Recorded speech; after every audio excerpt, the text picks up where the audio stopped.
Talvez você já tivesse ouvido falar do Counter-Strike ou de alguns outros jogos que estão na história da Valve. Mas ela como empresa, pouca gente conhece que não é do nicho de games. Mas a mesma plataforma, com pequenas alterações, podia permitir que qualquer pessoa colocasse um jogo lá. Por que não a gente se transformar numa distribuidora? Já que a Sierra ganhou tanto dinheiro conosco, por que a gente não ajuda outras pessoas a trazerem o sonho deles para a realidade, cobrando muito menos que a Sierra? Pegaram os pilares da Valve naquele momento, que era o Half-Life, era o Counter-Strike, era o Team Fortress, e decidiram fazer um produto de lançar um pacote que você comprava uma única coisa e ganhava assinatura para todos eles. Para, inclusive, mostrar o valor da Steam, de você ter tudo em um único lugar. O Sunday Dive é meu novo projeto. Aqui aprofundamos nas histórias de grandes empresas e os insights que as impulsionaram. Se você gosta de histórias de negócios, eu quero te pedir um favor. Primeiro, se inscreva no canal, deixe o seu joinha e comente abaixo. Esse episódio só é possível graças ao apoio da OnFly e da Salve, que eu vou falar mais no episódio. Sem mais delongas, vamos à história da Valve.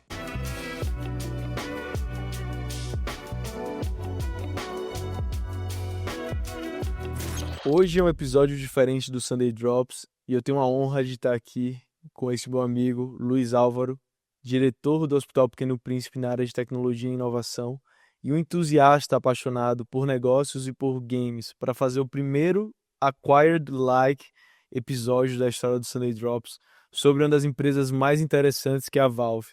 Luiz, obrigado por topar essa aventura. Porra, eu que agradeço esse convite, Lucas. Ainda mais para falar de negócios e videogame, pode me convidar sempre. Eu acho que a Valve é um nome pouco conhecido, porque talvez você já tivesse ouvido falar do Counter-Strike ou de alguns outros jogos que estão na história da Valve. Mas ela como empresa, pouca gente conhece que não é do nicho de games. E tenho certeza que quando você mergulhou um pouco mais nela, você viu que é uma empresa monstruosa. Pois é, cara, acho que tem alguns fatos interessantes assim para ilustrar o que vai ser o episódio hoje para todo mundo que está ouvindo. Primeiro, Valve é uma das empresas que tem o maior nível de receita por colaborador do mundo. Ela tem uma receita por colaborador maior que a Apple, maior que Microsoft, maior que Amazon, com certeza maior que a OpenAI, maior que praticamente qualquer empresa do mundo. É mais de 42 milhões de dólares por colaborador. A Valve é uma das empresas que ela começou como uma empresa de produção de conteúdo, de produção de jogo, e se tornou uma plataforma muito poderosa. Então ela é uma metamorfose que evoluiu ao longo do tempo. Ela é tocada por um dos caras mais icônicos do mundo, o Gabe Newell. E o Gaben, como a comunidade chama, é talvez a pessoa mais influente e importante do mundo dos games do mundo. Posso afirmar que a figura é tão relevante e foi tão relevante na história de games que tem incontáveis memes dele atrelados à internet e à história dos jogos, muito mais do que qualquer outro founder ou CEO ou executivo de empresa de games jamais teve. Além disso, a Valve ela é uma das empresas que tem um modelo de gestão mais únicos do mundo, né?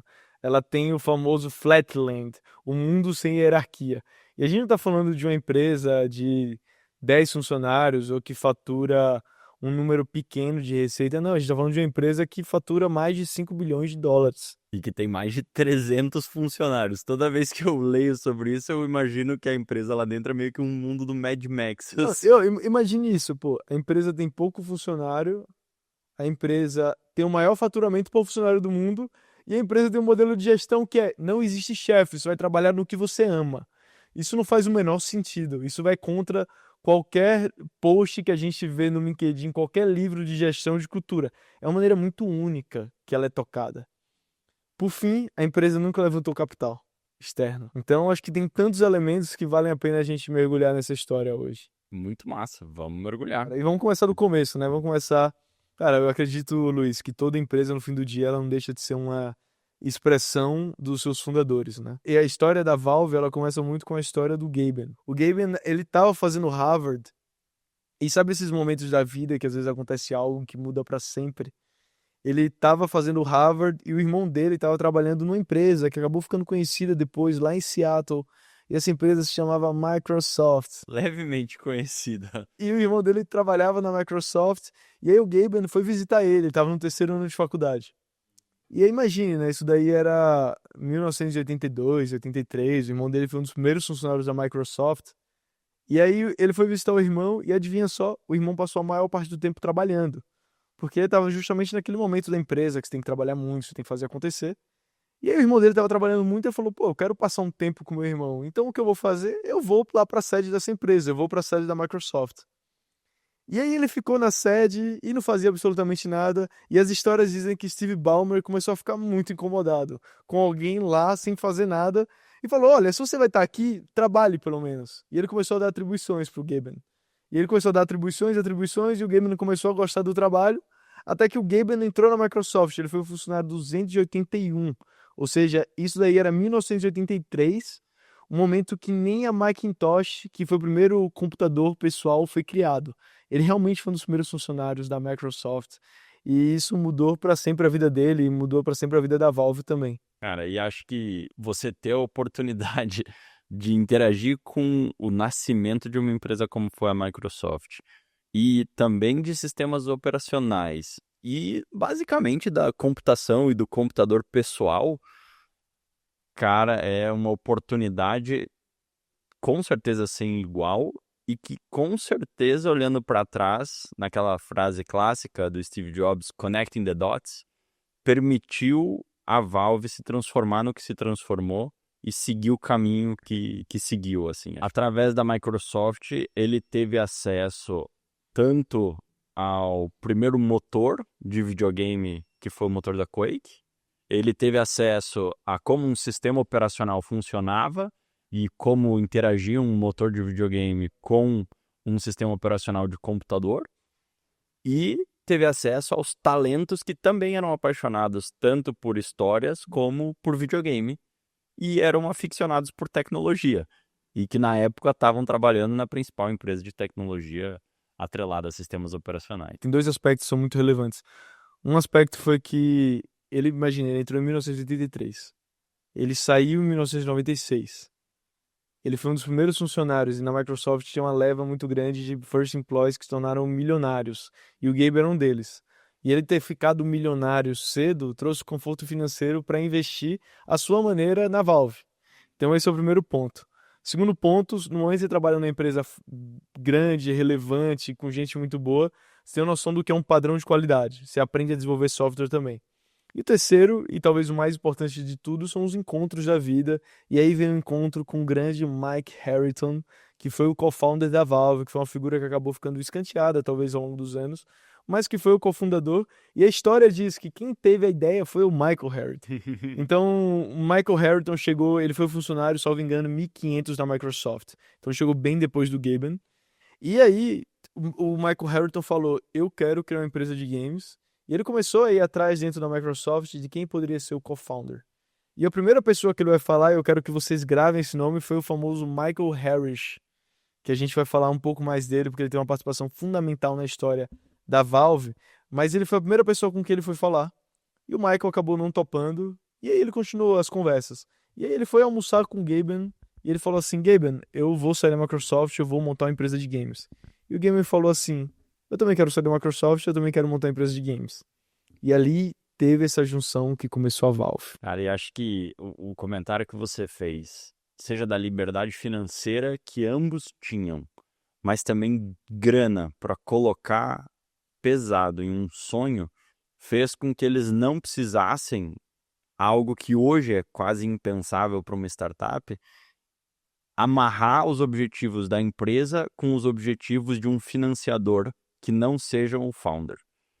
Hoje é muito difícil você pensar numa startup que não dê lucro por conta do momento atual de levantamento de capital. É muito difícil você pensar numa ideia que não tem uma projeção de um resultado claro. A gente tem que lembrar que games, diferentemente de hoje, que é possível monetizar rápido, a gente está falando de 95 para 96. Em 96, lançar um game levava anos, levava dedicação, história, tempo, levava a criar coisa do zero que absolutamente não existia. Exato, porque qual era o momento de games até aquele momento, né? Você tem que parar pra pensar que era 95. 95 foi o ano que eu nasci.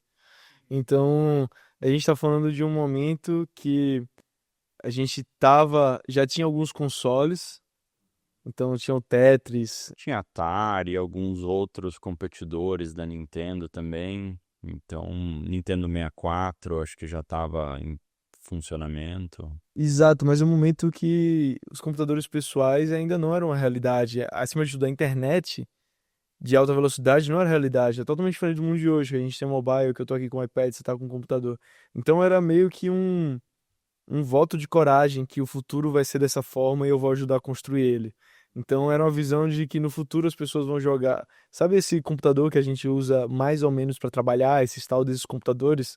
Cada pessoa vai ter um computador desse e ela não vai usar só para trabalho, ela vai usar para entretenimento. E eu vou criar essa forma de entretenimento. Eu vou criar uma empresa focada nisso. Então isso era preciso muita visão e muita coragem também. Ah, e acho que nessa linha, uma das coisas que o Gaben já falou em algumas entrevistas foi muito assim de ele jogar Doom lá atrás, no passado, um pouco antes deles fundarem a Valve, e ele, como adulto, se assustar com algumas coisas que aconteciam na tela. E ele fala, cara, como assim? Eu sou um adulto, não me assusto no dia a dia, mas de repente um videogame me proporcionou essa emoção, esse sentimento novo. E ele sempre se apaixonou por isso nos projetos que vieram na sequência, assim, né? E essa questão da paixão e da paixão pelo sentimento, eu acho que ela permeia toda a história da Valve ao longo do tempo, né? Eu não sei se você sabe o dia que a Valve foi fundada? Não sei. A Valve foi fundada no dia 26 de agosto de 1996. Você sabe o que aconteceu nesse dia? Não. O Gaben casou também. Então, no mesmo dia que ele decidiu fundar uma empresa, ele também casou. Então ele assinou dois papéis muito importantes nesse dia. Você vê, né? Um dia pequeno para tomar grandes decisões. Ele fez as duas de vez. E naquele momento começou o que seria a Valve. Começou essa nova jornada. E o primeiro ponto da Valve, você lembra que eu falei do Michael Harris, que era o Michael era um das pessoas mais estrelares do mundo dos games e do mundo da internet naquele momento, do mundo dos computadores naquele momento. O Gabe ele era um grande grafista 3D. E ele trabalhava na Microsoft e ele foi trabalhar numa empresa que chamava ID Software, que era uma das empresas mais interessantes da época de gaming também. E aí, quando ele foi trabalhar nessa empresa, essa empresa foi a que desenvolveu o Quake Engine. E aí eu queria, Luiz, que você contasse um pouco o que é um engine, porque eu acho que isso vai nortear muito do que vai ser o episódio também, para as pessoas entenderem a fundo. Basicamente, todo jogo para funcionar, ele precisa de um motor e precisa de componentes, de como tudo que está dentro do jogo vai interagir com as outras coisas que estão dentro do jogo. Então, como vai ser a movimentação dos players? Como vai ser a relação dos objetos com o jogo ou com o jogador? Ah, tudo isso está no engine. Então, é como se você reescrevesse as leis de como aquele universo e mundo vão funcionar. Hoje em dia, existem vários engines para você programar o seu jogo, criar o seu jogo, que facilitam muito esse processo.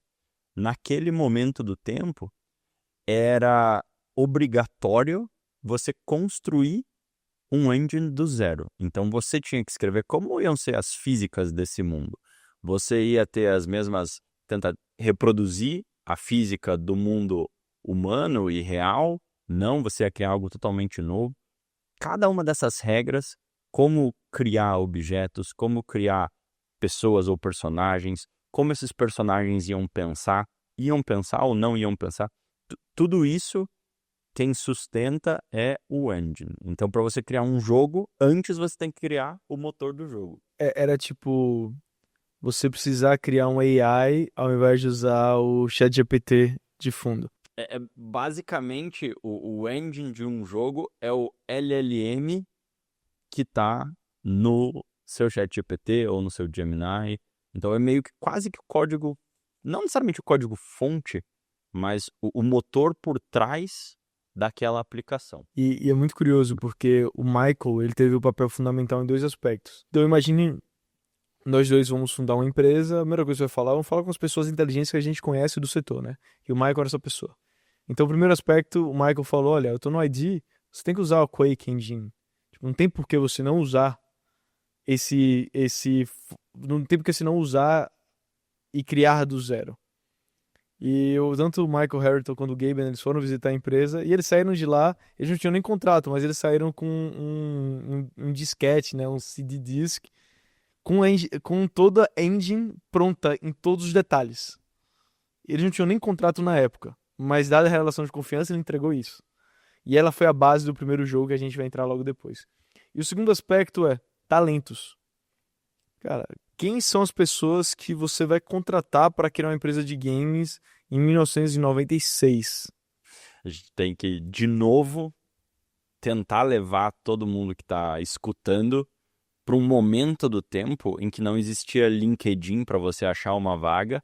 E muitas vezes a pessoa que escreveu um jogo legal está em outro continente numa época sem internet de alta velocidade para fazer um call. Então, se você gostou, por exemplo, do Tetris ou de qualquer lançamento atrelado à Nintendo, muitos desenvolvedores estavam no Japão. Como é que você vai fazer um contato fácil com essas pessoas? Então, a busca por talento numa indústria tão específica, era muito difícil você localizar pessoas do seu país ou montar um time completo, digamos assim. E nessa coincidência que o Michael teve um papel fundamental, porque o Michael ele entregou para o Gaben uma lista de pessoas que tinham criado modders.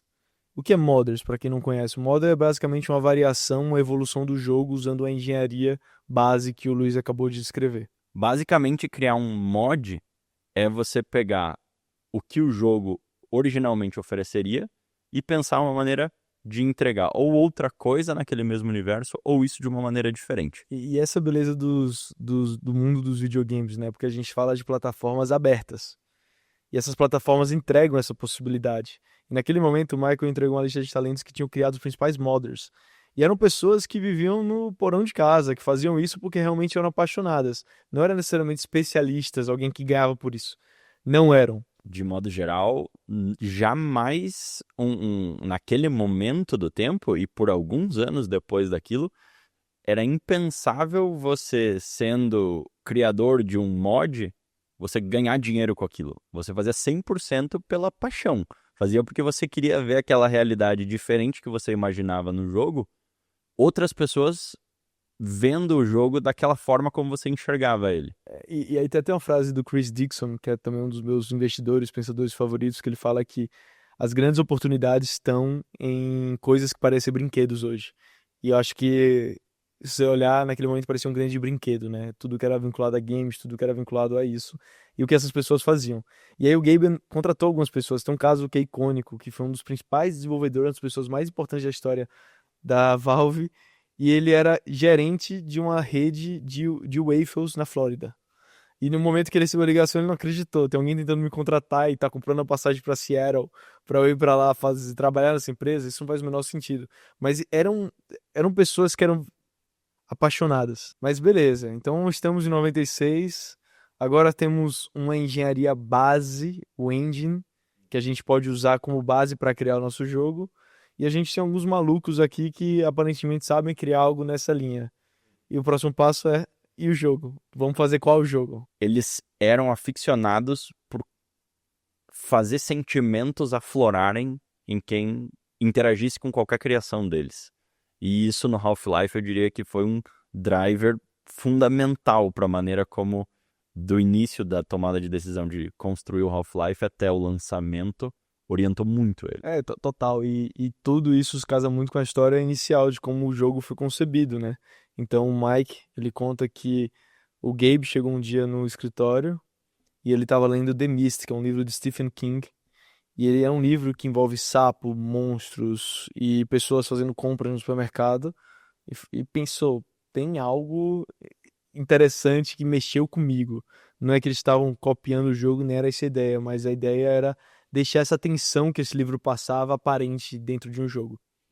E nesse momento eles decidiram criar algo que seguisse essa linha, e daí nasceu o Half-Life. E o Half-Life, para quem não acompanha, foi talvez um dos grandes jogos, um dos grandes marcos da história da indústria.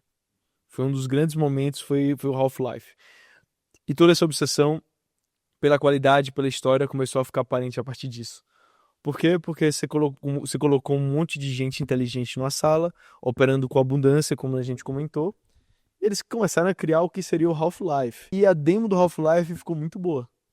A demo do Half-Life ganhou um dos prêmios de Action Games do ano que vinham a ser. E começou a ganhar muito hype em cima do que seria o Half-Life. Tem essa história muito louca de que nesse momento, assim, pensa, o jogo tava hypado.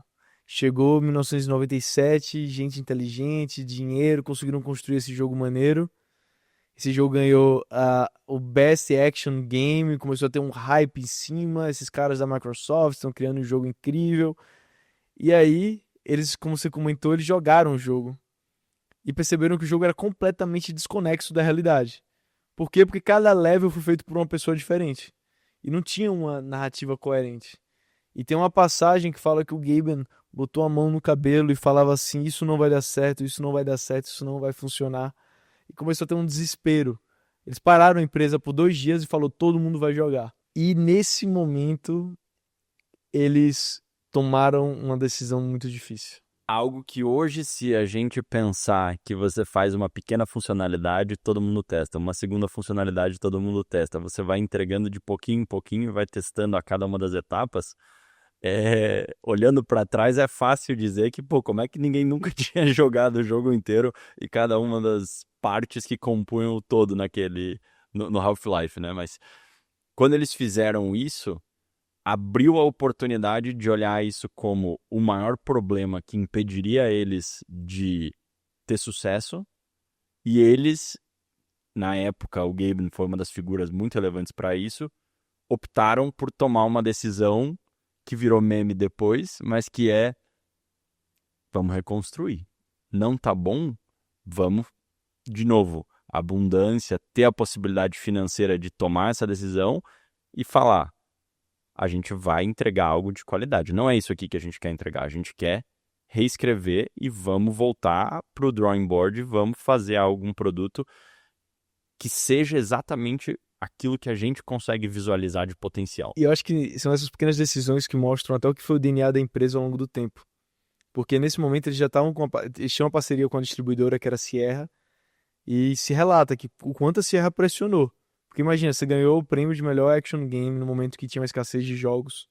E tem um jogo que tá mais ou menos pronto. E eles já, pô, cadê o jogo?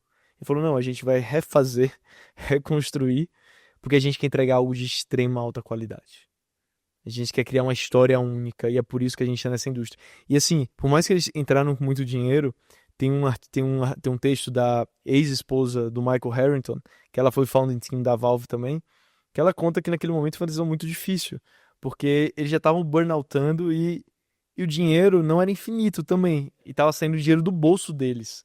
Eles estavam sustentando um time caro por muito tempo, e essa decisão foi muito difícil de ser tomada na época. Cara, eu acho que fundamental com esse momento, com essa tomada de decisão, o que abriu a oportunidade e aí revolucionou o mercado de games foi a maneira como eles optaram por lidar com esse problema.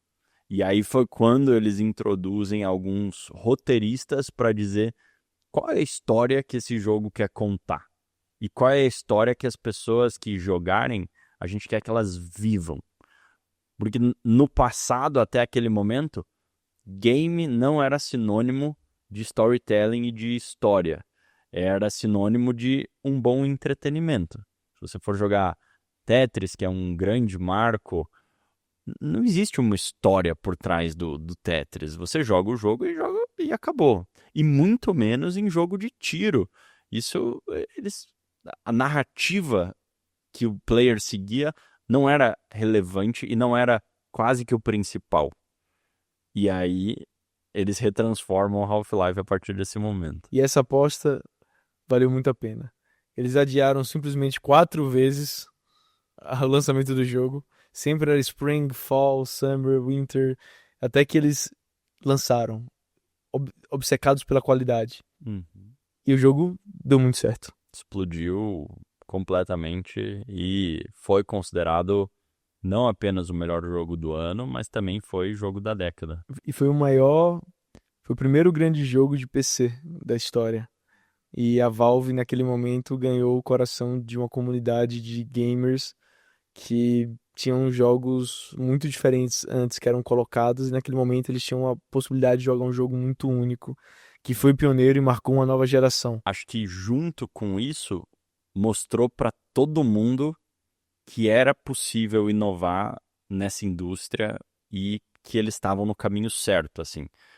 Criou, claro, o meme do Valve Time, que em todos os lançamentos da Valve, os fãs, como eu, a gente se frustra um pouco, porque quase todos os lançamentos são postergados, mas não há dúvida que o que eles entregaram naquele momento era o novo patamar de qualidade para qualquer outra coisa que viria para o futuro, assim. Deles e de outros criadores de games. Agora é um bom momento para interromper para falar de um grande amigo do Sunday Drops, que é a OnFly. Então, assim como a Valve cresceu ao fazer diferente, a OnFly faz o mesmo, mas para o setor de viagens corporativas. Através de uma solução baseada em muita tecnologia e software, ela consegue trazer economia, controle de processos e uma experiência muito melhor, tanto para quem está viajando a trabalho, quanto para a empresa que precisa controlar esse gasto. Se você quiser saber mais, acesse onfly.com.br ou o link que está aqui nos comentários. E a fase 1 da empresa, né? Que a empresa ela ainda é uma content IP company, focada em criar jogos incríveis.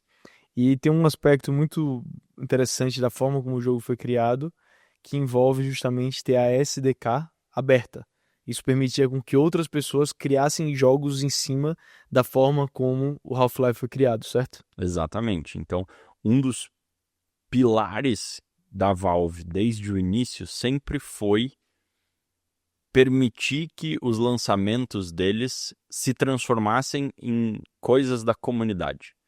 Então, a comunidade tem uma participação ativa em para onde o jogo estava indo, seja no quesito de cosméticos, seja em como o jogo seria jogado.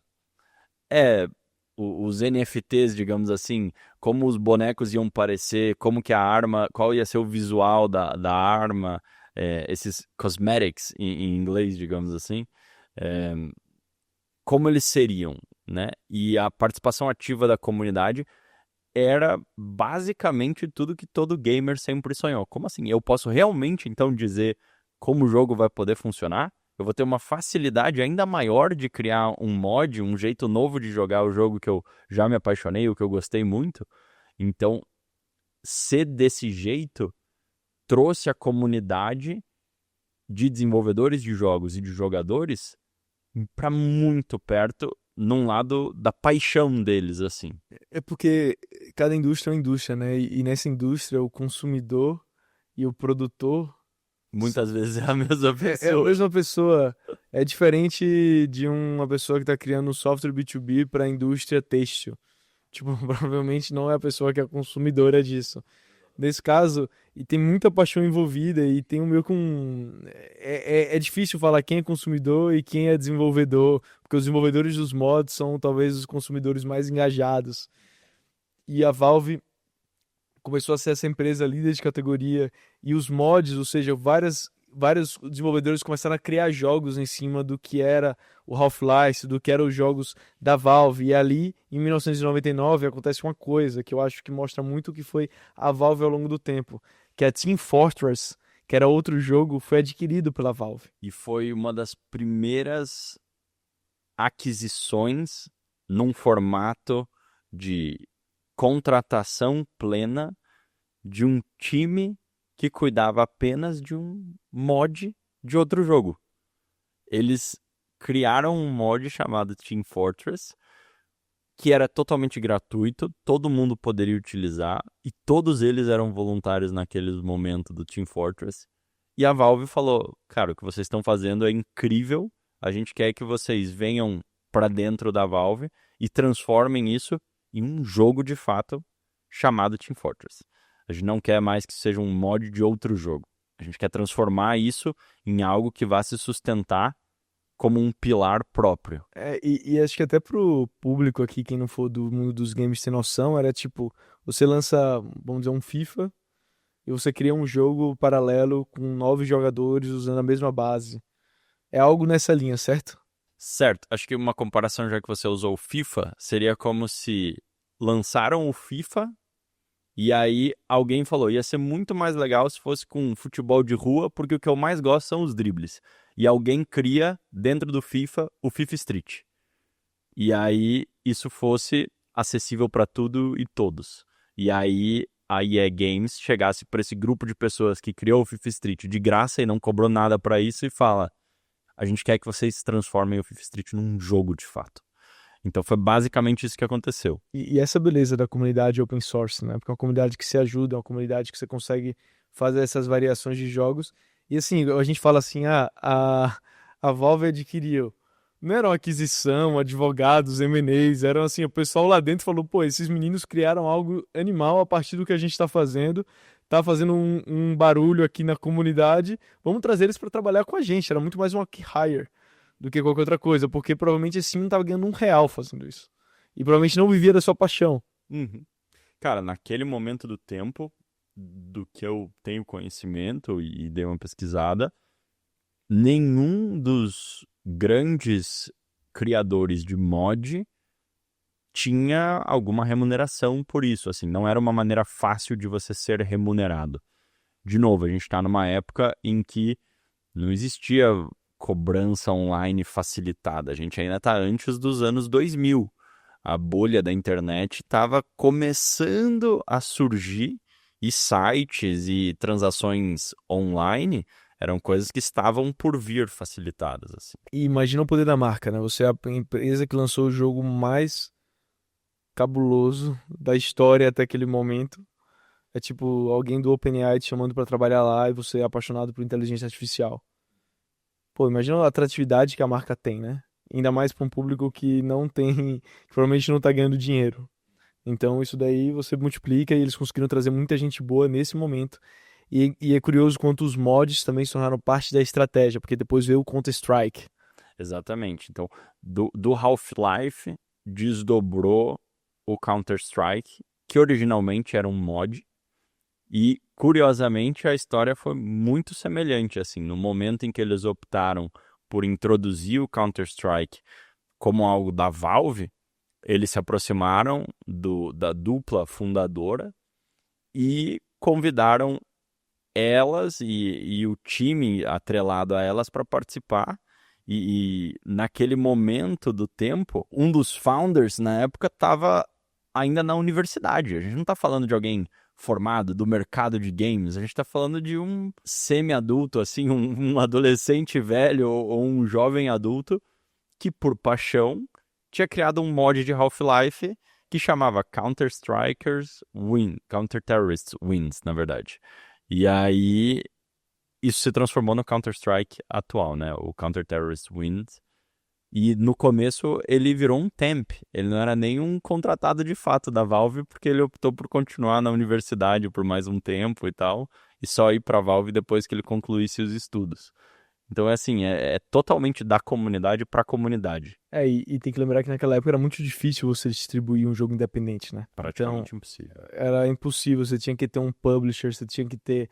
Se hoje é muito difícil, o que dirá naquela época? Uhum. E eu acho que a gente conseguiu setar bem o que foi a primeira fase da Valve, que é uma Content IP Company que desenvolve jogos. E ajuda a boas ideias de jogo atingirem o seu potencial pleno. E nesse momento surge uma dúvida na cabeça do Gabe.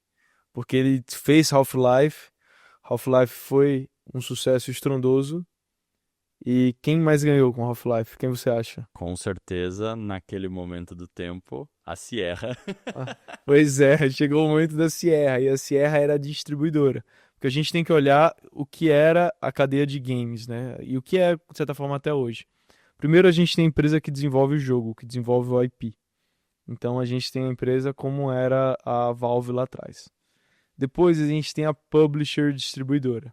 Essa empresa, ela é responsável, hoje em dia ela ajuda muitas empresas a finalizarem os jogos. Então ela dá um orçamento extra, mas ela ajuda muito com marketing.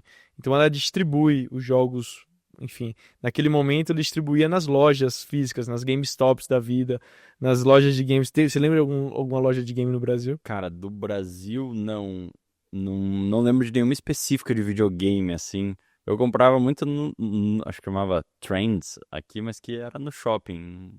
Então imagina a Trends da vida, né? O pessoal, a Trends, quem não comprava direto da Valve, ela comprava da Sierra. Exatamente. E acho que tem um elemento forte que é o preço disso, né? A gente hoje vê artistas reclamando e a Taylor Swift abandonando e indo para uma ideia de self-publishing. Imagine naquele momento do tempo que envolvia para você ter um jogo de videogame, um CD físico. Você tinha que distribuir esse CD físico para todos os lugares que você quisesse lançar o jogo. A pessoa que compra tinha que ter como instalar aquilo. É completamente inimaginável a dedicação e o trabalho de publicar um jogo naquele momento. Era praticamente possível, porque quem tinha poder no mundo pré-internet era quem controlava a oferta. Então era justamente o distribuidor, ele controlava a oferta dos jogos. E ele tinha que ser um meio de campo muito forte entre quem vai vender e o jogo. Que ele conseguia ele conseguia agregar toda essa oferta dentro dele. E assim, por isso que a Sierra na época cobrava 70%. Ou seja, 70% do dinheiro líquido que foi para a Valve por Half-Life acabou com a Sierra. Então imagina o tamanho, você tem um meio de campo que não está fazendo o esforço de criar o jogo ficando com 70%. E por fim a gente tem um console, a plataforma, no caso o PC, os videogames e tudo mais. E aí acho que pra gente fazer essa transição, você explicou de alguns pontos que foram marcantes, que são os talentos, as pessoas, e na Valve eles tomaram uma decisão um pouco depois do Half-Life e um pouco antes dos próximos passos, que naquele momento do tempo foi a pessoa dentro da Sierra que viu o potencial nesse universo de games e foi responsável por criar o Sierra Studios, que foi o departamento dentro da Sierra de distribuir o Half-Life 1. E aí a Valve pensou o quê? Se a gente é uma empresa que foca em pessoas muito boas, quem melhor tá aqui dentro do que quem distribuiu o nosso primeiro jogo? E aí eles trouxeram o Scott Lynch para repensar como poderia ser a distribuição dos próximos jogos.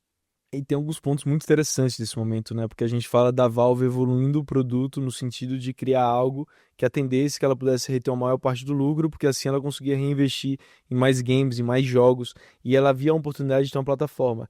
E aí tem alguns casos, assim, o Gaben lá no começo, em 2000, 2001, ele percebeu que 75% dos usuários da Valve tinham acesso à internet de alta velocidade. Então já tem algo acontecendo no mundo da internet, as pessoas passam a ter mais acesso e ele faz uma decisão que em 2001 ele renegocia o contrato com a Sierra. Exatamente. E abre a oportunidade deles pensarem em novos meios de distribuição ou controle de cada uma das cópias do jogo. E essa oportunidade talvez seja o que define o principal motor da Valve hoje. Ele fala assim, olha, os jogos que são CD, tudo bem, Sierra, pode ficar com você.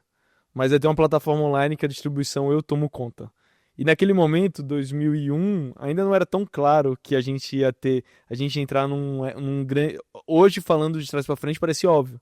Mas não era tão claro, tanto é que eles conseguiram esse deal. E mostra muito a visão de longo prazo do Gaben, né? No quanto ele era um futurista que conseguiu enxergar e mudou o deal que mudou a história da Valve e criou a famosa Steam. E o Luiz, conte para os nossos queridos ouvintes o que é Steam. A Steam hoje é a maior plataforma multigames que um jogador de jogos de computador tem acesso. Ela tem quase centenas de milhares de jogos, está com quase 80 mil games diferentes publicados, dentre eles jogos da própria Valve, porque a Steam é a plataforma deles, mas hoje é uma plataforma que permite qualquer desenvolvedor de game escrever o seu jogo, lançar o jogo na plataforma e ele está disponível para N países pelo mundo inteiro. Quando eu digo N, eu não lembro do número de cabeça, mas inclusive se você é brasileiro, você consegue lançar um jogo dentro da China, nesse momento, à disposição de jogadores do planeta inteiro, sendo cobrado na moeda deles, facilitada todas as transações, você sendo uma pessoa qualquer. Claro que esse é o produto hoje. Naquele momento do tempo, ela surgiu para solucionar um problema simples, que era eles queriam vender um jogo que eles pudessem controlar todas as cópias vendidas, sejam elas digitais ou físicas. Ele queria controlar a experiência, né? E ali naquele momento também tinha um combate contra a pirataria. Porque você comprava um jogo, você copiava ele e ali começou a girar muito a onda da pirataria. E no momento da Steam, não, você tinha um acesso que era seu, era único. Então tinha uma questão de identidade, de credibilidade que foi muito forte. Começou por uma dor. E aí eles começaram a perceber que nos demais produtos, e aí a gente já está falando de um momento do tempo em que a Steam já estava começando a evoluir, o Team Fortress já tinha ganho força, o Counter-Strike já tinha ganho força, já tinham outros lançamentos que estavam por vir, a gente já está entrando ali no período de 2005, mais ou menos. Se a gente tem um local que centraliza todos os nossos jogadores e quase todos eles têm internet de alta velocidade, o que a gente vai fazer com essa comunidade que a gente está criando? Ou com quem a gente está interagindo? De repente você tem uma plataforma que conecta tudo isso. É no momento que ele começou a pensar em como fazer essa comunidade ficar online. Porque a Steam teve essa beleza, foi uma forma de resolver um problema da distribuição, mas foi uma forma de resolver uma dor de conexão entre os próprios usuários e, acima de tudo, a Valve sempre quis ter o contato direto. Uhum. E aí, só para o pessoal que está escutando, a gente vai trazer mais números à frente, mas só para ter uma ideia, né? Hoje a Steam ela tem um faturamento só para a Valve de mais de 3,3 bilhões de dólares. Bilhões, né? Bilhões. Hoje a economia da Steam é mais de 10 bilhões de dólares de GMV. Uhum. Então isso dá noção do tamanho que a Steam acabou se tornando. Mas ela começou de uma forma de eu quero autopublicar os meus jogos e eu quero criar algo que eu possa me conectar e essa comunidade possa se comunicar diretamente. Foi o começo de uma plataforma. Por isso que eu digo que a fase 2 da Valve era um momento que a empresa estava começando a criar essa plataforma proprietária, mas é uns anos dourados da produção de conteúdo também. Com certeza. E curiosamente, as funcionalidades que permitiram a Steam se transformar no que se transformou vêm das necessidades dos jogos anteriores. Então, o Team Fortress foi o responsável por provocar a Steam Community, que hoje, naquele momento do tempo, os jogadores não gostaram que a Steam nasceu, porque eu tinha que instalar uma coisa a mais no meu computador. Eu tinha que instalar um portão que me permitia ou não jogar aquele jogo. Então não foi bem visto naquele momento do tempo, porque o número de jogos que tinham dentro da Steam era muito limitado. De repente, tinha mais um motivo. Tinha o motivo de eu conseguir interagir com os meus amigos e jogar junto com eles e trocar mensagem pela própria plataforma diretamente com eles, numa época em que não existia o WhatsApp ou outros meios tão simples de comunicação. Estava tudo começando a borbulhar. Então, cada uma dessas vantagens que hoje a Steam tem como o principal driver de receita deles, naquele momento do tempo era uma melhoria que um jogo demandava. Isso é muito louco, né? Por causa que no final ele usou muito dos problemas como alavanca para criar uma plataforma que fizesse sentido. Uhum. Então hoje, não sei se você sabe, a Steam tem tooling de mais de 100 ferramentas. Caraca, não fazia ideia. Boa parte dela vem de dores que você resolve porque eles viviam isso enquanto usuários, enquanto produtores de jogos. Uhum. E esse é um ponto muito relevante, assim, porque quando você vive a dor, é diferente a sua conexão. E você tem um entendimento muito mais profundo.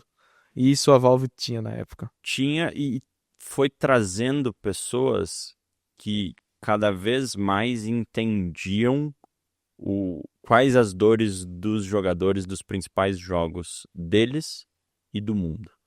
Então, tem duas divisões que no momento que a Steam ela se consolida, elas passam a ser relevantes para a história da Valve. A primeira delas é, legal, a gente tem uma maneira de garantir que qualquer mudança ou jogos futuros, a gente tem como player jogar online, interagir com os seus colegas, então a gente tem comunidades dos nossos próprios jogos.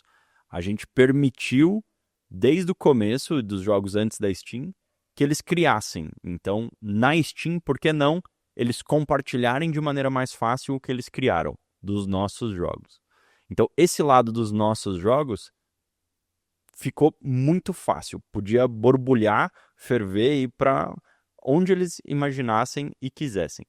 Mas a mesma plataforma, com pequenas alterações, podia permitir que qualquer pessoa colocasse um jogo lá.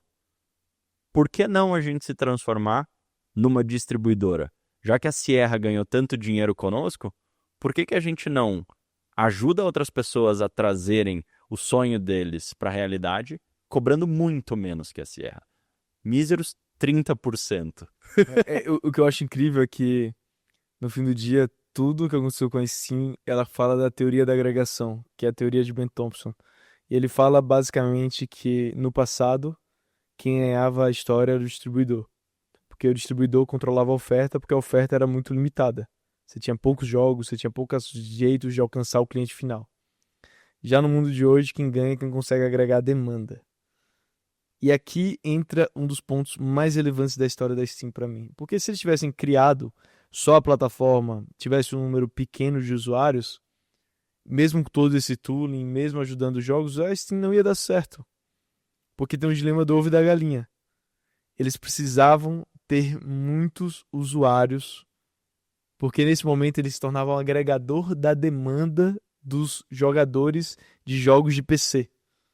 E aí que entra os anos dourados da criação de conteúdo da Valve. E aí entra o maior jogo da história, e aí você me diz se isso é verdade ou não, Half-Life 2. Cara, com certeza até aquele momento do tempo, eu diria que sim, Half-Life 2 foi...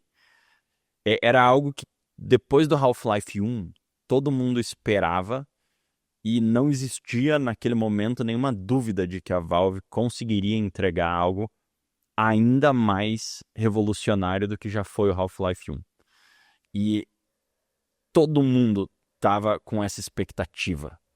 E a gente não pode esquecer que todas as dificuldades de anunciar ou de gerar hype do Half-Life 1, elas foram diminuindo. A gente não está mais falando de 1996 e criar algo do zero. A gente está falando em criar algo nos anos 2000, já para uma comunidade que a internet está explodindo. A gente tem inúmeras coisas. A internet está gerando atenção, inclusive de Wall Street nesse momento.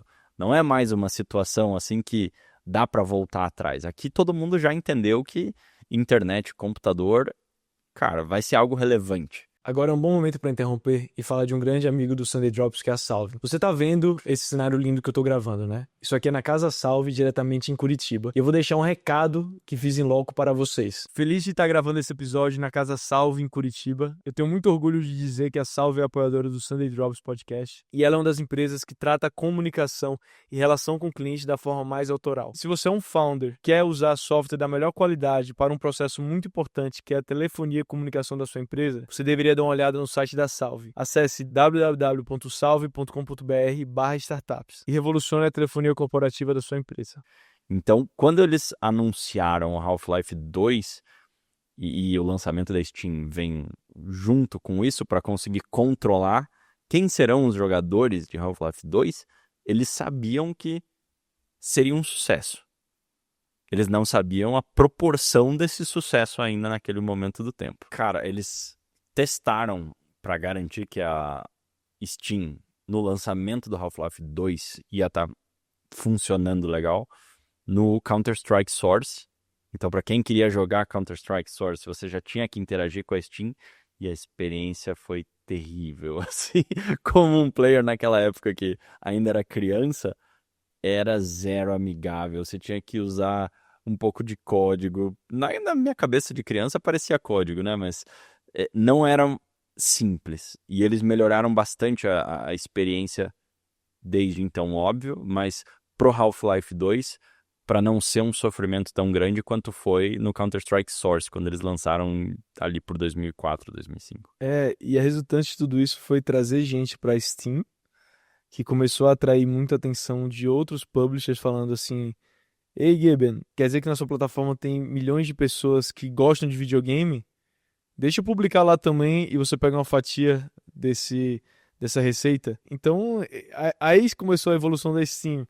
E aí tem outros jogos, né? Tem o Counter-Strike também. O Counter-Strike, ele começou a criar outras redes relevantes. Então, quem aqui tá ouvindo, a rede da Lan House. As pessoas iam para as lan houses jogar Counter-Strike. Então o jogo começou a virar um jogo muito comunitário.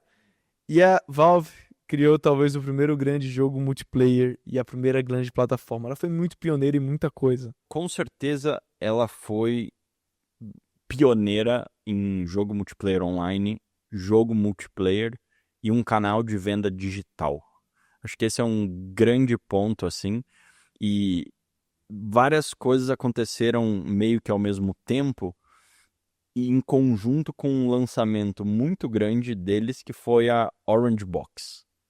Então, eles pegaram os pilares da Valve naquele momento, que era o Half-Life, era o Counter-Strike, era o Team Fortress, e decidiram fazer um produto de lançar um pacote que você comprava uma única coisa e ganhava assinatura para todos eles.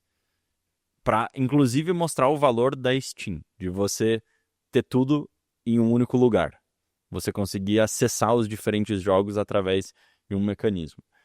E, coincidentemente ou não, foi o mesmo momento em que eles fecharam os primeiros contratos de atração de jogos externos de outras publishers para dentro da Steam para pessoas jogarem pelo computador. Naquele momento eles fecharam com a Capcom, se eu não me engano, acho que é a mais famosa, que acabou desenvolvendo Street Fighter depois e alguns outros. Depois não, né? O Street Fighter já existia, mas seguiu com novas edições. Assim. E você vê o quanto isso é poderoso, né?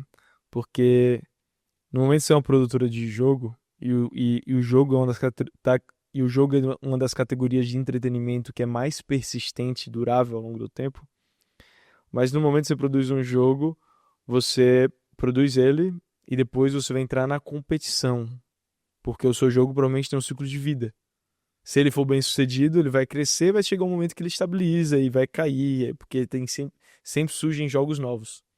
No momento que você é uma plataforma, toda vez que tem um jogo que está entrando na sua plataforma, você não tem competição. E sim, é melhor para você. Pode ser pior para os seus jogos, mas é melhor para a sua plataforma. Então o que você perde, você ganha por outro lado, né? E a Valve percebeu que ser uma orquestradora dessa relação de terceiros podia valer muito a pena. Porque para os consumidores era melhor, porque ele conseguia ter um espaço que ele podia jogar, podia conversar com seus colegas e viver uma comunidade, ele podia criar um mundo digital. E para os jogos também eram muito melhores, porque ele tinha a Valve como uma grande parceira, em alguém que eles acreditavam, porque ela era uma produtora, ela falava a mesma língua deles. Então nesse momento se criou a App Store, talvez a App Store mais lucrativa e menos falada de todas, que é a Steam. E eles acreditaram tanto e foram tanto nessa direção que você está compartilhando, Lucas, que em 2007, eu até abri aqui o número, eles tinham 120 jogos publicados na Steam.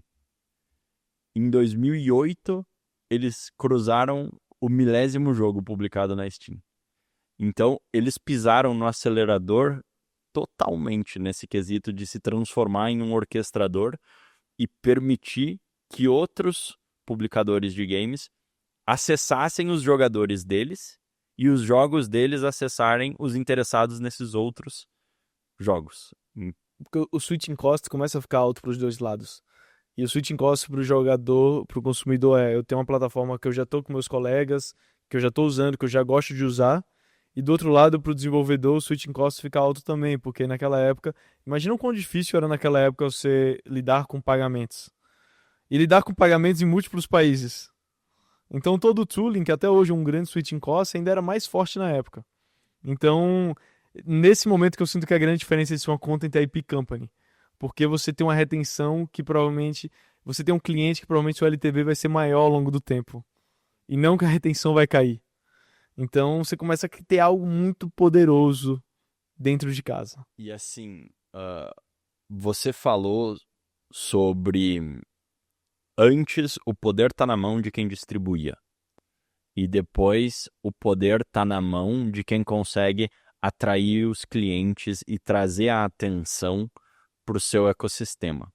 E a Valve continuou fazendo lançamentos, claro, de jogos. Então, a gente tem dentro do bundle do Orange Box, que ficou muito famoso desse lançamento deles, tinha o primeiro jogo Portal, que depois teve a sua sequência em 2011, que trouxe muitos jogadores e é incrível. Ela continuou tentando escrever histórias através do videogame com o lançamento do Left 4 Dead logo em seguida. Então ela ainda não tinha abandonado essa origem, e eu utilizei a palavra abandonado porque é o sentimento que eu tenho como jogador, que hoje eles deixaram de ter essa essência de serem responsáveis pela criação de novas experiências logo em seguida disso. Então, eles vêm um toque forte de lançamentos de jogos até 2013 para 2014. Dota foi o último grande jogo.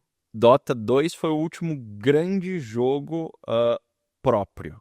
E aí eles tiveram outros 3 lançamentos depois de Dota 2, que é o Artifact, o Half-Life Alyx e o Counter-Strike 2. E aí a gente chega na fase 3 da Valve, que é a fase que talvez mais brilha os olhos dos financistas, porque é uma empresa extremamente lucrativa e que cresce no ritmo bom, principalmente para uma empresa que tem quase 30 anos.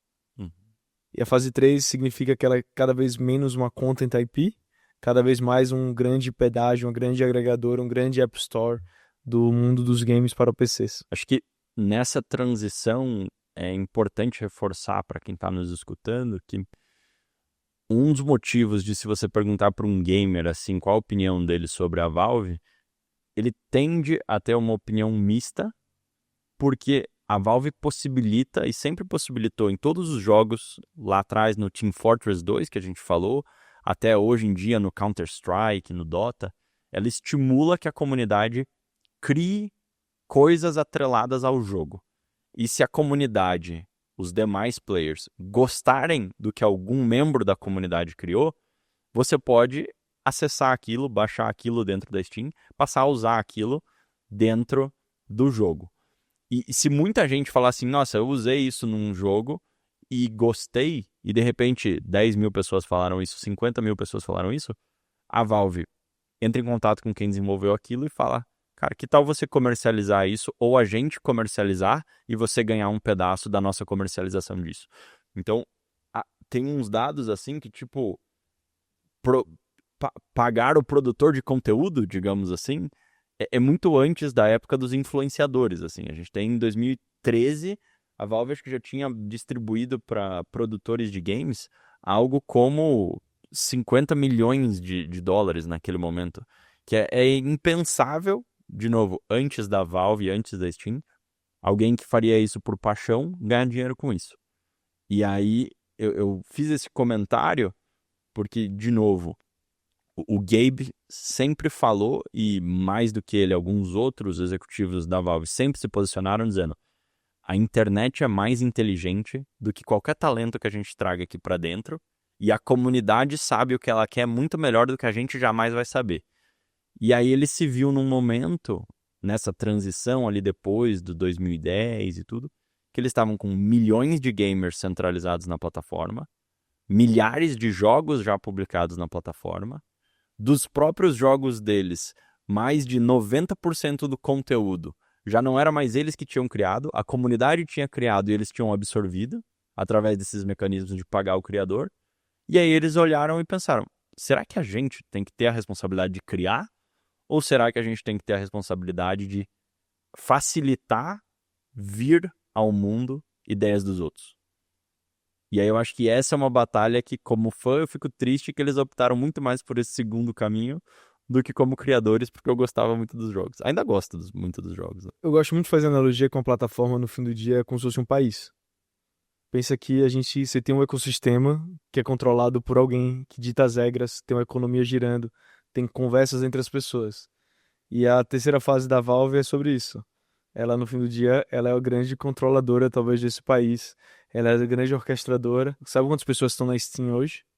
Menor 79. 79 pessoas para tocar a Steam inteira? Steam inteira. A Steam, se eu não me engano, ano passado, bateu 39 milhões de usuários concomitantes jogando videogame ao mesmo tempo. Você sabe qual foi a receita da Steam ano passado? 3,2 bilhões de dólares. Então é 3,2 bilhões de dólares de receita. O GMV é maior que 10 bilhões só para a Steam. Então, olha o tamanho do poderio financeiro que passaria com 79 pessoas orquestrando. Isso mostra o quanto é uma empresa poderosa. E aí a gente tem que entrar em quais são as grandes vantagens competitivas, né? Qual a grande vantagem competitiva da Steam? Primeiro, ela é uma plataforma que se beneficiou muito do efeito de rede. Cada vez que um novo usuário vem, a plataforma se torna mais importante para o outro lado, que são os publicadores de jogos. Tem vários efeitos de rede dentro. Tem efeito de rede da comunidade. Então, se Luiz joga e eu sou amigo de Luiz, torna o jogo dentro da Steam mais valioso para mim também. Segundo vantagem competitiva gigantesca é o alto switching cost que tem, tanto para os desenvolvedores quanto para os jogadores. Se ali se tornou um operating system, se é um sistema operacional para mim, cara, isso é muito poderoso. Se é meu sistema operacional de jogos. E isso eu acho que é muito curioso porque eu tive um pouco desse eureka. Eu falei, é quase que o Gaben voltando ao tempo da Microsoft do Windows. Cara ouvinte, eu gostaria de te pedir um favor. Se você tá gostando desse conteúdo, desse episódio sobre a Valve, envia pra uma pessoa, pode ser pra um amigo, pode ser um grupo do trabalho, pode ser o Slack, pode ser no Teams, pode ser no grupo de WhatsApp, pode ser pro que for, mas envia pra alguém. O Sunday Drops depende 100% do marketing boca a boca e eu conto com você nessa ajuda pra amplificar mais e mais as histórias de boas empresas. Para pensar, a Valve criou um mundo ali que é um operating system dos jogos pra PC. Uhum. Como era a Microsoft. É o jeito hoje mais fácil de acessar um jogo de computador. E aí tem um elemento que é bom para os dois lados. Quem gosta de jogar videogame, não tem coisa mais legal do que você descobrir um jogo novo ou algum amigo seu falar, cara, descobri um jogo novo, bora jogar esse final de semana? E aí você, de maneira fácil, se possível, por um preço que você consiga pagar, você ter acesso a isso, num ritmo jamais pensado anteriormente. E aí isso possibilitou um crescimento e estabilidade nesse ecossistema muito grande. Assim, facilitar para todos os elementos da cadeia. Do desenvolvedor ter acesso a um engine da própria Valve que eles usam para os próprios jogos, se ele quiser desenvolver um jogo, ou se ele quiser alterar um jogo da própria Valve para criar uma nova forma de jogar, de coisas para ter dentro desse universo, alterações de visual de qualquer elemento de qualquer jogo da Valve, para você jogar o jogo como você acha que ele deveria ser. Você quer que seu boneco seja cor-de-rosa, beleza, quer que ele seja verde, beleza, quer que sua arma, na verdade, atire coisas inadequadas, cara, fica à vontade, tudo é possível. Então, você pega todos os elementos da cadeia e pensa, como é que eu posso agregar valor para cada um deles e ter tudo isso no mesmo ecossistema? E aí, quando isso encaixou, nossa, a receita deles... Isso se tornou muito poderoso, porque era uma plataforma poderosa e ela foi crescendo a receita ao longo do tempo, né? Então, vamos entrar um pouco nisso. Por que a receita cresceu? Por que esse ecossistema cresceu? Então, em 2015, a Valve faturava só da Steam 1,1 bilhão de dólares. Hoje é 3,2, ou seja, a gente está falando de crescer mais ou menos 3 vezes. E esse crescimento vem, primeiro, obviamente, mais jogos dentro da plataforma, maior consumo de jogo. Então, mais gente no mercado de PC, que veio crescendo ao longo do tempo, agora deu uma estabilizada. Mas também vem de duas linhas, né? A primeira é a expansão de novos usuários. Então, a gente tem dois fenômenos curiosos. Um é mais usuários no mundo todo interessados em jogar jogos de PC. Uhum. Outra expansão de novos usuários em mercados emergentes, que são populações que estão mais atrasadas que os mercados, por exemplo, americanos. E nesse caso a gente tem a China. Hoje se fala mais chinês do que inglês na Valve, na Steam. É muito maluco pensar que a gente vê empresas que fazem coisas muito parecidas e são gigantes em universos ocidentais e orientais. E aí, quando eu digo orientais, é muito mais China do que Japão ou qualquer outro país da Ásia.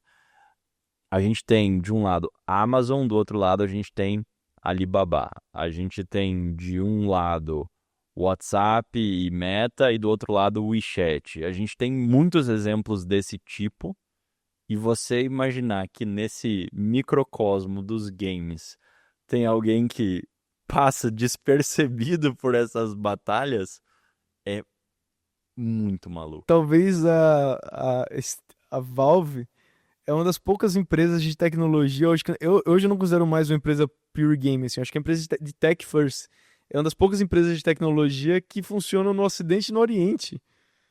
Isso é muito assustador e ela tem se beneficiado muito do aumento do número de jogadores na China, que tem consumido cada vez mais produtos não chineses.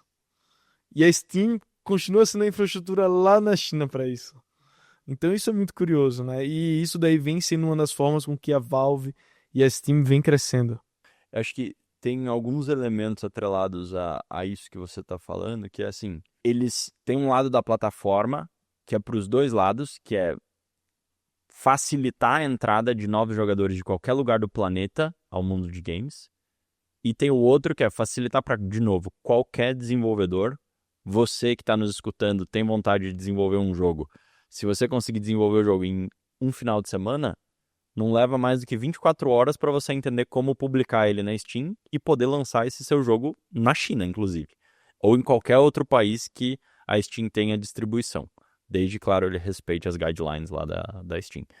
Então isso facilitou para os dois lados. Facilitou se eu sou chinês e quero jogar um jogo, ótimo. Mas se eu sou desenvolvedor e eu quero acessar o mercado da China para vender jogo de computador, por que raios eu vou pensar como distribuir na China? Eu lanço ele pela Steam e a Steam naturalmente distribui dentro da China.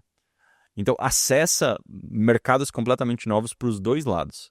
E aí tem um outro pilar que eles não podem esquecer, que é assim, se eu tiver acesso dos dois lados, eles têm que ter o que jogar. E se tem algo que, mesmo com o passar dos anos, eles não deixaram desapercebido, foi grandes aquisições de player base virem para Steam. Então, de 2015 para cá, eles praticamente não lançaram muitos jogos. Mas em 2015, eles trouxeram o GTA V para dentro da Steam. Então, se você quiser jogar se você quiser jogar GTA V, você precisa da Steam. Se você quisesse jogar na hora que lançou PUBG, o grande competidor ali do Fortnite, era pela Steam em 2017. E se você quisesse alguns outros lançamentos também, eles trouxeram Lost Ark em 22 e alguns outros, eles continuaram fazendo grandes acordos com player bases que iam trazer mais e mais usuários para Steam, de diferentes lugares do mundo. E eu fico pensando muito... Hoje se fala do GTA 6 talvez vir pela Steam, que é uma loucura, né? Porque no final do dia a Steam surgiu porque o custo de distribuição de um jogo era muito alto, 70%. E hoje esse custo de distribuição de 30% me parece muito alto, e com certeza esses acordos acontecem na paralela com essas grandes casas que desenvolvem jogos também. Mas é muito impressionante o tamanho que eles ficaram e o tamanho da importância para a indústria de games como um todo. E a outra forma que também ajudou eles a crescerem, que a gente estava trazendo, foi a expansão da receita por cliente. Que isso é algo que até eu acho que o mobile ensinou muito, né? No mundo dos games surgiu muito o free to play. Então, para você jogar, você não precisa mais pagar por um jogo, mas você joga de forma gratuita e é onde o jogo ganha ao longo das experiências que você tem. Então, se você está no CS, é você comprar uma skin para a roupa que você veste ou para a arma, ou seja lá o que for. E cada vez mais as experiências dentro do jogo se tornam uma forma de receita e isso passa por dentro da Steam. As skins que você comentou do CS, para todo mundo que está nos escutando entenderem o patamar de relevância que essas transações de subprodutos dos games chegaram para Steam, só de CS, que é um jogo próprio deles, e que, como você bem colocou, se transformou em um jogo gratuito com o objetivo de atrair novos usuários, e hoje tem mais de 1 milhão de players todos os dias jogando CS. No ano passado, estima-se que a Steam faturou 980 milhões de dólares com subtransações dentro do CS, de skin de arma, skin de luva, skin de faca, que são os 3 principais tipos de skin que você tem no jogo. E aí, para você criar uma skin, você tem que ou adquirir uma caixa, ou ganhar uma caixa, e comprar a chave que abre a caixa que gera uma nova skin. E aí tem um submercado disso que não está mais nas transações dentro da própria Steam, que eu não consigo estimar de cabeça para você, que é, no começo, quando as skins surgiram, a primeira caixa de CS foi em 2013. Isso que hoje é um mercado de 980 milhões de dólares só dentro da Steam. a Steam não permitia nenhuma transação em reais, se eu não me engano, acima de R$ 3.000. E a Steam, por conta dessa limitação, foi a criadora de outros mercados que você precisava transacionar skins muito raras fora do universo da Steam. Então as skins mais raras do mundo não foram trocadas dentro da Steam. E tem skin de US$ 1.000.000, assim.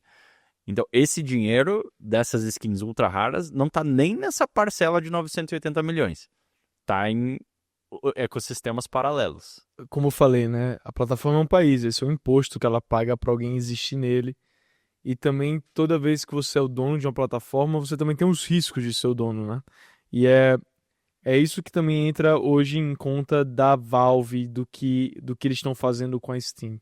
Eu acho que a gente conseguiu setar aqui do quanto essa plataforma é valiosa, o quanto ela é um pedágio digital dos mundos dos games, mas você dominar algo tão poderoso como esse ecossistema também traz riscos e outras coisas que acontecem. Os primeiros pontos que eu quero trazer é justamente o antitrust que aconteceu. Então teve todo um processo de um player, teve todo um processo de um publisher contra a Valve por ações anti-mercado, anti-consumidor, e criticando justamente o valor de 30%. E a partir disso foi que muitos dos números vieram a público. Então, assim como a Apple tem enfrentado o escrutínio nos 30%, da perspectiva do consumidor, da perspectiva jurídica, a Valve também está vivendo esse mesmo escrutínio. Outro ponto também é, enquanto dono desse ecossistema, você também precisa controlar quem entra, quem sai. E no caso dos games, é uma indústria que, primeiro, tem aumentado numa quantidade gigantesca, a quantidade de novos jogos para PC. E a Valve se debate nesse dilema, porque ela sempre foi uma plataforma aberta. Mas é justamente isso, quem entra, quem sai, como é que você faz a moderação do conteúdo ali dentro. Para você ter uma ideia, em 2023, a Valve terminou o ano com aproximadamente 50 mil jogos publicados nela. Em final de 24, esse número já estava em 70 mil, e a perspectiva é que 25 tenha mais lançamentos do que 2024 por conta da facilidade de você programar jogos de computador com as inteligências artificiais dando suporte. Então, a perspectiva é logo a gente cruzar 100 mil jogos dentro da Steam à disposição. Não tem mais como você ter a realidade lá do começo dos anos 2000, perto de 2010, em que você vê fundadores da Valve ou até os executivos da Valve falando assim: eu testava todo jogo que era publicado. É humanamente impossível. Ano passado foram 19 mil jogos publicados. Você teria que jogar todo dia. É um número insano, assim, de jogos que você teria que jogar. O que a Steam publica hoje de jogo em um mês era a quantidade de jogos anuais publicados em 2014. Então a gente tem, assim como o conteúdo assim, que aumentou no nível exponencial, o conteúdo de jogo aumentou também no nível exponencial. Então você tem um mercado muito mais aberto. Então imagina um país que você traz um número gigantesco de novas pessoas, de imigrantes. É óbvio que isso vai trazer conflito para uma nova realidade. E é justamente essa talvez que seja o grande dilema que a Valve ainda não encontrou uma fórmula de resolver. Porque de certa forma ela é muito vinculada aos estúdios indie, a novos jogos e a ser um ecossistema aberto, que o consumidor decide o que prospera e o que não prospera. Mas isso também traz um risco. Traz um risco, e daí é a grande dúvida e talvez a aposta que eles tenham, que eles podem apostar por não terem nenhum investidor que não os próprios fundadores e colaboradores falando para eles a orientação de caminho que eles têm que seguir, que é assim: a gente vai apostar que ter mais jogos, a gente sabendo que não consegue filtrar, vai ser uma proporção fractal de... Porque a gente teve 50 mil jogos e X jogos bem-sucedidos dentro desses 50 mil, se a gente tiver 100 mil, vai ter o dobro de jogos bem-sucedidos que cruzaram a fronteira de $1 milhão no ano, $250 mil no ano. Ou não? Será que isso vai se transformar num veneno? Tem tanto jogo ruim que, de repente, a falta de filtro de entrada deles é o que compromete o sucesso. Essa dúvida, eu sinto que eles estão apostando em um ecossistema livre, vai ser orientado por quem mais joga, mais atrai atenção, e quem não atraiu atenção vai ser esquecido e tá lá, mas vai ser esquecido. Se você pensa nas grandes plataformas, as redes sociais, no momento que você aumentou muito a quantidade de conteúdo, o que aconteceu com o Instagram, com o Facebook, com o TikTok? Você coloca um algoritmo para filtrar onde as pessoas estão despendendo mais atenção. Então tem uma postura muito ativa, muito protagonista da plataforma, um algoritmo driven. Mas a lógica dos jogos são muito diferentes. A gente tá falando de algo que você vê em 3 segundos, você decide se você quer estar ou não quer estar. E talvez, ainda bem que nesse mercado quem tem o comando dessa chave, desse pedágio é a Valve. Que dificilmente depois de você estudar a história dela e do Gaben, você não tem uma visão um pouco romântica de que tem algo que, por mais que seja muito capitalista, tem algo com uma visão um pouco mais independente, focada nos jogadores e tudo mais. Acho que nesse sentido, a gente tem alguns sinais, assim, da passagem do tempo e desse momento e dessa tomada de decisão, que é o número de colaboradores na vertical da Steam. Eu sei que diminuiu um pouco nos últimos anos. Eles continuam na Valve como empresa, com bastante gente trabalhando com games, mas o total de colaboradores estabilizou. E aí a dúvida que a gente tem é se a receita cresceu nos últimos 5 anos e o número de colaboradores está estável, aonde que eles vão colocar todo esse dinheiro adicional que eles estão recebendo?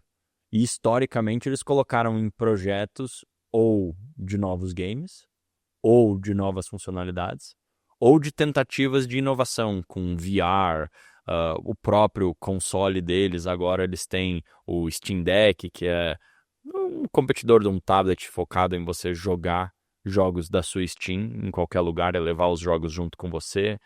Mas eu acho que tem uma pergunta que é: eu não sei para onde eles estão querendo ir nesse momento. Eu não tô vendo onde eles estão É colocando. porque é muito estranho, né? Porque você está conseguindo gerar muita receita, muito lucro, e nesse momento eles estão quase que sentando no dinheiro. Então a pergunta que fica é: eles realmente não estão enxergando nenhuma oportunidade de criar algo que seja verdadeiramente único, ou que seja diferente, e continue sendo esse grande pioneiro da indústria, e vão sentar em cima dessa grande plataforma que eles já construíram e aproveitar os benefícios enquanto ainda há vida, mas me parece uma postura muito distante. Se fala-se do Half-Life 3, se fala-se de outras coisas, e talvez o Half-Life 3, quando vier, vai ser o grande jogo que a gente tá esperando. Esse é o sonho de boa parcela dos fãs deles. Mas me parece de fato que nessa fase 3, assim, a grande pergunta é o que é a fase 4 dessa empresa. Ela vai voltar para o Content IP, ela vai se tornar um grande moderador e tentar criar o melhor país possível dentro desse ecossistema. Difícil, não tem muito uma perspectiva. E aí talvez agora seja um momento bom da gente trazer algumas curiosidades, e a gente falou de receita por funcionários, né? Então, talvez explicar esse modelo único. Então, agora acho que não é. Eu não sei se quer complementar algo sobre a trajetória, senão agora é trazer alguns pontos horizontais da Valve. Acho que vale reforçar, assim, para as pessoas entenderem alguns marcos relevantes e por que tem um pedaço dos fãs que são tão apaixonados, assim como você falou. Os desenvolvedores de jogos, de modo geral, jogam videogame, e quem joga videogame já pensou pelo menos uma vez em o jogo ser um pouco diferente daquilo e como ele poderia fazer aquilo acontecer. E no decorrer da história, a Valve foi uma das empresas que mais deu valor à comunidade gamer nas suas contratações. Então, dos grandes pilares que ela tem, seja Portals, seja Counter-Strike, seja Dota, seja Half-Life, seja Left 4 Dead, acho que é um dos poucos que eu não lembro assim muita informação sobre isso, mas dos demais pilares de jogos próprios, quase todos, se não todos, era um mod ou de um jogo próprio deles, ou de outro jogo, que eles contrataram todo mundo envolvido porque eles acharam muito legal, ou era um jogo novo que estava sendo desenvolvido do zero e eles acharam muito legal e falaram: se esse grupo tiver budget infinito, eles vão fazer algo completamente incrível que vai revolucionar os games de modo geral, ou esse gênero de jogos. Então, isso é muito marcante, e isso é que faz, talvez, os clientes seja da Valve, seja da Steam de modo geral, tem uma paixão muito diferenciada versus outros mercados, assim. O mundo de games, você é um consumidor que ama as marcas. É diferente de você se conecta com uma marca, como hoje a gente está falando tanto de criar conexão, marca com o cliente, qual é a sua persona. Cara, um gamer é o cliente hardcore de paixão, assim, que você pode... Paixão e ódio. Paixão e ódio. E é algo que o gamer fala muito, assim, ele fala, cara, todos os projetos que a gente faz, a gente quer ou paixão ou ódio. Tem que ter emoção envolvida.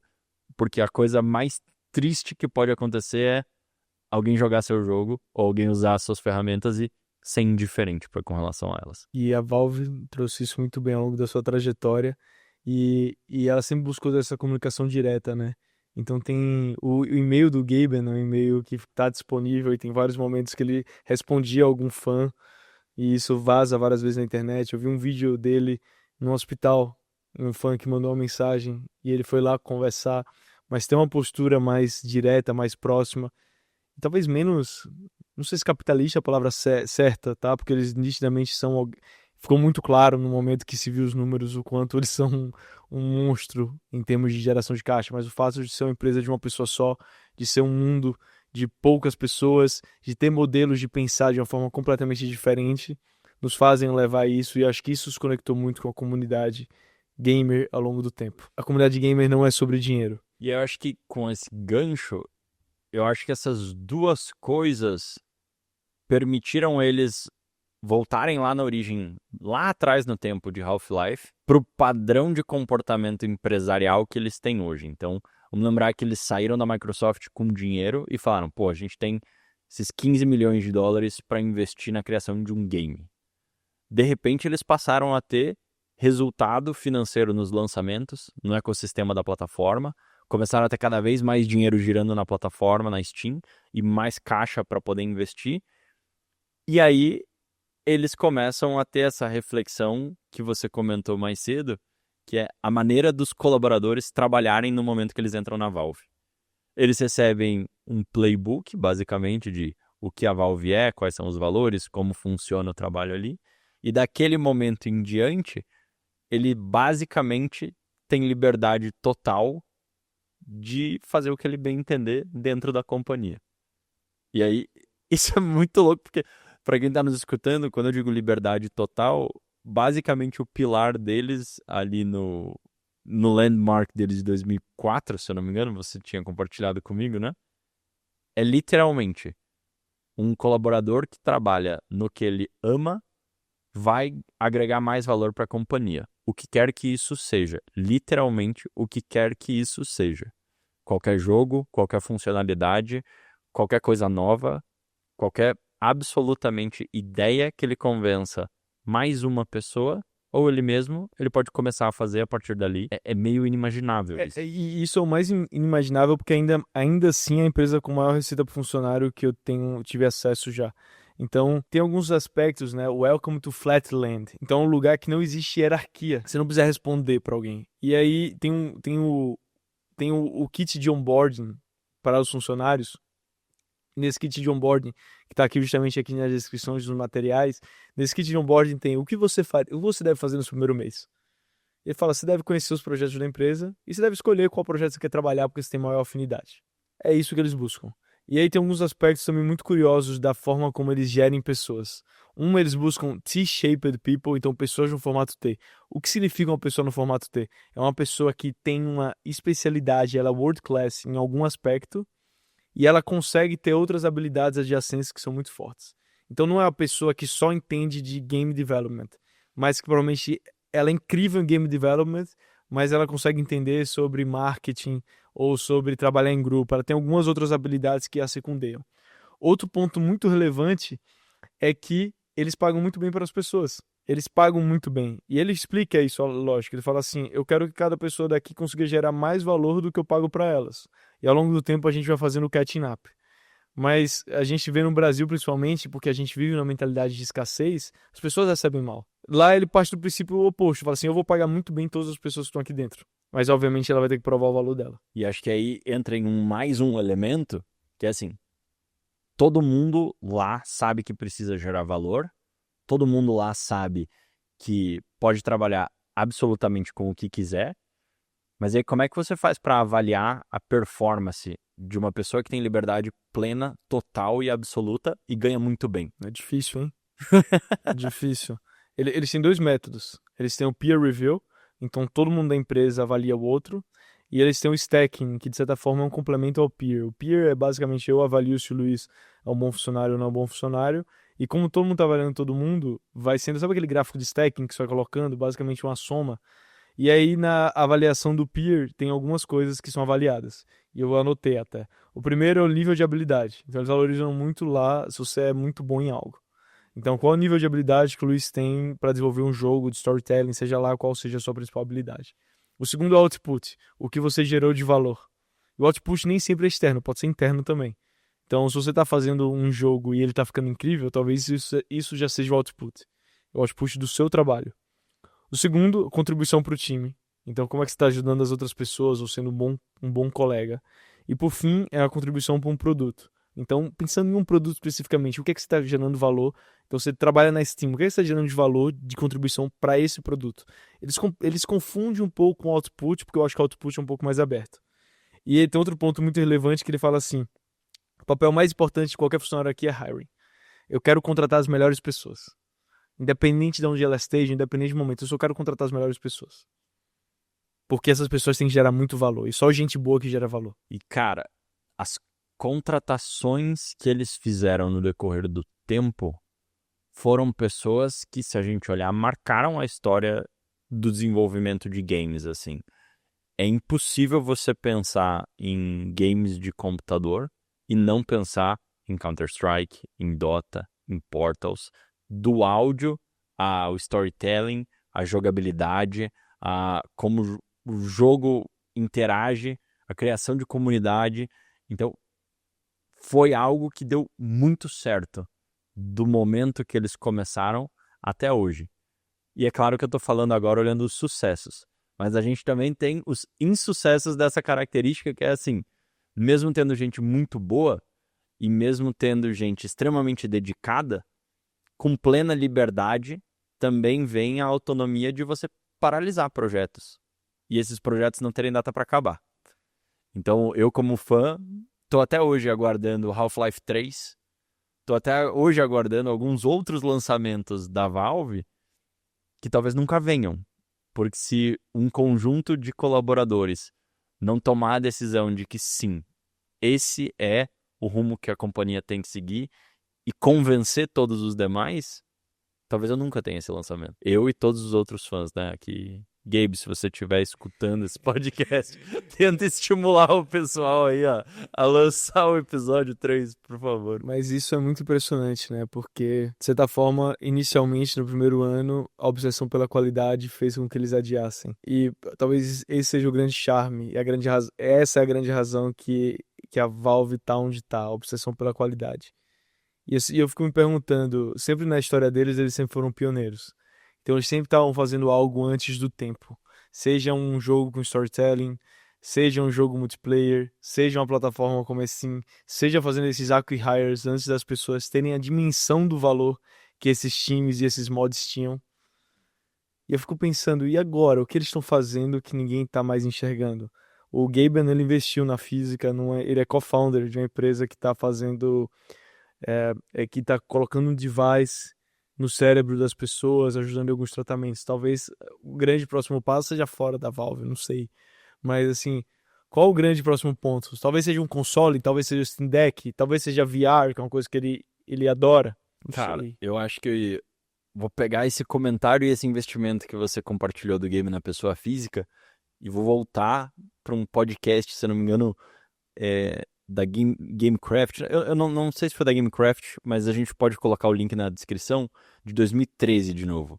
Que o Gaben fala assim: eu sinceramente acho que com o passar do tempo a gente vai ter uma aceleração muito grande de realidade aumentada. E aí nesse podcast especificamente ele fala de uma mudança de percepção de até o momento, naquele momento do tempo, uma pesquisadora estava tentando recriar um olho. E aí ela percebeu que mais fácil do que recriar um olho era entender como o cérebro se comunica com o olho. E esse impulso elétrico, como é que ele passa informação? E aí deixou de ser um problema de recriar um órgão e passou a ser um problema de engenharia, de como é que essa comunicação funciona. Eu acho que, olhando esse depoimento dele lá atrás, de que tudo isso aceleraria, todo esse ecossistema de games e esse investimento que ele fez em algo que acessa a comunicação neural, eu acho que tem uma tendência de o próximo passo não necessariamente ser fora da Valve, mas ser como a gente finalmente tem uma imersão completa num universo de videogame, que é algo da literatura, sci-fi total, assim. E ele fala, salvo engano, no documentário de 25 anos da Half-Life, que ele fala assim, eu não acho o mundo normal tão legal. Eu quero estar imerso. Que ele fala assim, fazer compras e ir pro supermercado, isso não é legal. Eu quero estar no mundo imerso, que eu tô recebendo informação, que eu tô vivendo uma aventura diferente. E talvez esse seja o grande risco da Valve e de qualquer empresa, que é a mudança de plataforma. Se tiver uma plataforma nova que vai ser 10 vezes melhor do que PC, esse é o grande risco. Esse é sempre o grande risco. Assim como várias vezes na sociedade, assim como no futuro, se a gente achar uma coisa que é 10 vezes melhor que o celular, esse é o risco para todo mundo que produz um celular. E talvez seja isso que ele esteja de olho hoje e esteja produzindo. Obviamente tudo demora um tempo para ser adotado em massa, para ser difundido, para ser viável economicamente. Mas assim, o que a história desse caso nos mostra é que você tá nos early days, quando ninguém entende, vale a pena. E eles estão numa posição, de novo, de conforto que é maravilhosa, que é ter muito dinheiro, continuar sendo extremamente lucrativa e fluxo de caixa positivo, e ser dono literal do negócio. Não é assim como outros grandes executivos que a gente vê, o Elon Musk, por exemplo, tem um percentual abaixo de 15% da Tesla. Se a gente pegar o Bezos, também acho que tem abaixo de 10% da Amazon. O Gaben e o conjunto de executivos que estão ou que saíram da companhia tem 100% da companhia. Eles literalmente decidem para onde ela vai. Não existe fundo de investimento orientando, não existe banco orientando. Eles tomam todas as decisões do rumo e isso pode ter a maior paciência que eles quiserem. Não tem ninguém pedindo para eles acelerarem o ritmo. O ritmo é o que eles tomarem de decisão. Essa liberdade, eu não consigo pensar numa empresa do tamanho deles que tem essa liberdade no mundo de tecnologia. De um lado é um pouco triste, porque se eles tivessem listado na bolsa antes, vários gamers podiam ter ficado muito ricos com eles também, ou ter se beneficiado dessa plataforma. Mas, sem dúvida, o outro lado também, acho que menos romântico da história, é que o Gaben já tá bem mais velho. Então, talvez ele já esteja mais cansado, esteja explorando outras coisas, explorando as curiosidades que ele tem, como iates e facas. Mas, Não é à toa que ele tem tantos memes.